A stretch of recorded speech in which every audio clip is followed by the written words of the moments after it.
paano ko raw na take 1 ang driving written test examination. Hindi talaga ako masyadong nag-focus doon sa mga reviewers na may sagot. Kahit naman noon, yun ang like kong sinasabi, yun ang like ko ina-advise. Focus kayo doon sa blue driving booklet at habang pinabasa ko yung blue driving booklet, kumukuha ko ng notebook tapos nagsusulat ako. Nagtitake down notes talaga ako. Kasi feeling ko, mas madali ko siyang maintindihan. Kasi ang blue driving booklet, hindi mo siya kailangang i-memorize. Kailangan mo lang siyang i-familiarize. Ulit-ulitin mo lang siyang babasahin. Ang exam kasi guys, multiple choice.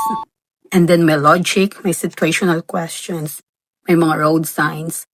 At ang may twist kasi, iba yung English grammar, yun doon po tayo mag-struggle. Lagi kong sinasabi na kailangan mag-focus kayo doon sa blue driving booklet. Meron akong nakapost, uploaded na i-scan nyo lang yung QR code tapos doon na kayo magpa-practice ng driving online written test examination.